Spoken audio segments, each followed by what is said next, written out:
butt shit, bully the flow on him.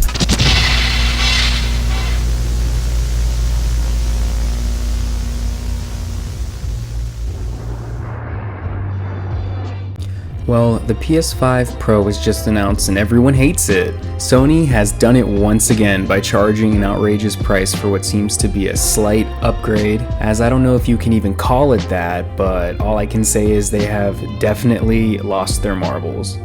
Now, I'm sure most of this is coming from them scrambling around and trying to save as much as they can since their magnum opus failed to outlive an average housefly, for this thing is not only expensive, but it's fraudulent and it's actually extremely problematic if it gets enough support, and I'll get into all of that towards the end. But they brought out PlayStation Garth to explain how amazing and powerful this new console is going to be, but it's honestly a joke.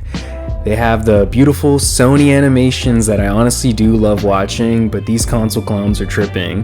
The 9-minute showcase is just a glorified PS4 emulator demo. Like, I think besides Spider-Man 2 and Demon's Souls Remastered, they didn't show off anything that is really pushing the limits of what the console can do, as well as any exclusive content to that console. One of the best remakes and an unfinished sequel isn't going to get me to spend my hard-earned shkundies on something I legit have just been playing PS4 games on already. You'd figure a way that they could sell more consoles would be with, I don't know, games, but good ones and finished ones. Anyways, Garth is basically talking about all these amazing things that the PS5 Pro does, but they narrowed it down to the big three. Is it K Dot, is it Aubrey or me?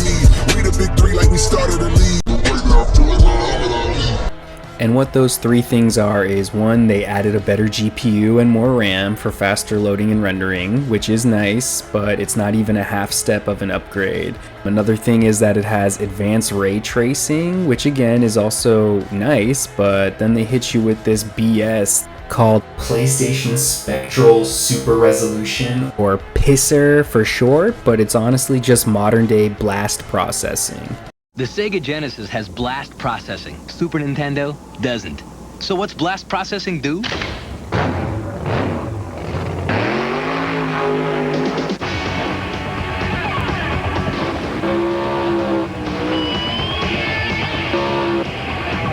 And what if you don't have blast processing?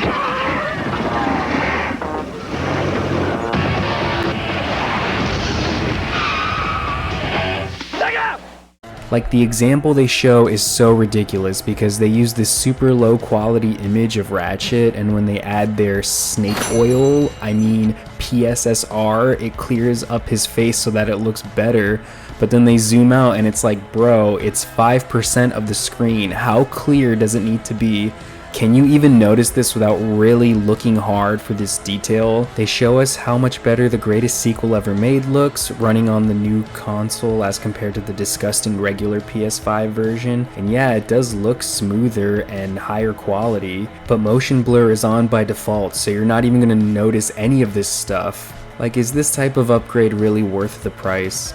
And yeah, let's actually get into the price because these guys are committing highway robbery. So when they did this mid-generation half step back with the PS4 and PS4 Pro, it made a lot more sense, not only as an upgrade because 4K was becoming way more affordable, so more people could actually take advantage of its capabilities, but it also didn't break the bank. PS4 Pro, November the 10th, 2016, priced at $399. The PS4 was $400 when it launched, and when they released the Slim, the vanilla and Slim consoles cost about $100 less, something the PS5 Slim didn't do. And when the PS4 Pro came out a few months later, it only cost $400. That was the price of a PS4 at launch.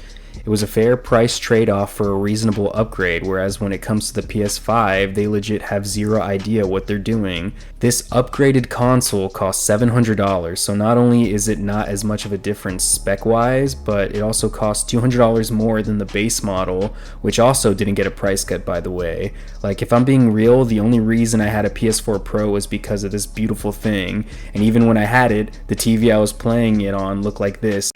So it didn't even matter, and I feel like most people are in a similar situation to that. The worst part about the new hardware, or lack thereof, is that it doesn't even come with a disk drive, let alone the option to buy the console with one. You'll have to scour the internet and battle scalpers to pay about $80, and if you haven't bought one already, you might as well be without a paddle because they are already selling out. I wonder if I can use the drive from my PS5 Slim on my Pro. Probably. Another piece of hardware it's missing is a stand of some sort, and that's going to run you another $20. And guess what, buddy? You want to play online? This ain't PC, you gotta pay. And it's not the same door fee. No, that changed too. Where on average you used to be coughing up around $6 a month, but no, now if you want just the basic online subscription, it's going to cost you around $10 a month, or $80 for the year, which isn't a deal when it used to be $50. And that's for the basic or essential online option. I'm glad they have options. Wish they had options like with or without a disk drive. But let's just use this as an example, and if you wanted the beefiest membership, you'd be coughing up another $160 for a year of online play. So roughly speaking, you're looking at the console, the stand, the disk drive, as well as the online play. You're looking at about $1,000 for the ability to do what a regular PS5 basically already does. Mi piace la plasma, meglio. You guys want something to drink, beer, soda? Just the money.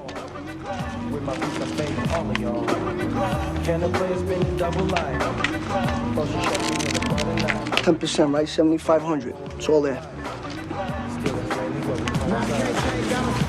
Give me $1,000. Imagine needing a headset. I don't even want to think about it. It's an upgrade that's missing pieces. Like, I'm surprised they're also including a controller. You'd think that they would start to leave those out. They're probably going to end up not supplying a power cord in the near future, kind of like what Nintendo was doing when they stopped shipping them with 3DSs. Why they did that, I don't know. Anyways, let's wrap this thing up. So why is this thing problematic?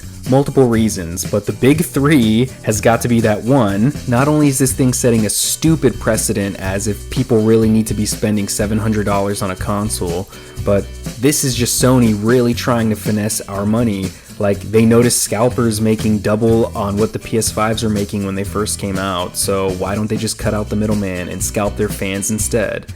Second is because it's shipping without a disk drive. Like, that shouldn't be an issue if there was an option for a console with one, but why does this one cost so much more if it's actually missing hardware? The base model of the PS5 without a disk drive is $100 less. They really used to know how to do this, but the worst thing is the final thing, and that's them not including a disc reader means that they are really aiming for a digital-only future. And I'm sorry, Sony, but y'all need to get your egos checked. They were trying to take away options and buying power from their loyal fans and customers, and I'm sorry, but I won't stand for that, so I really hope that this thing fails. For the people that are going to buy it, do you really need it? Hopefully a lot of people who have been waiting to upgrade can finally get a PS5 without having to kill for it, because people will definitely trade in their PS5s to upgrade, as there will always be those types of people that need to have the latest and up-to-date tech, but at least it'll lead to a surplus of used PS5s for those who have been waiting. That's really all I have to say, so I'll leave you with this. And before we close our presentation for today, I did want to share with you some information that may be interest to at least some of you. The PlayStation 3 will be available at retail on November 17th, 2006.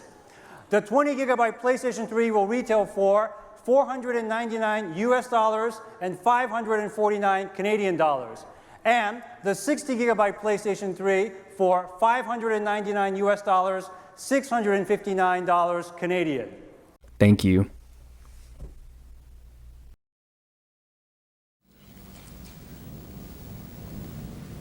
It's like people only do things because they get paid.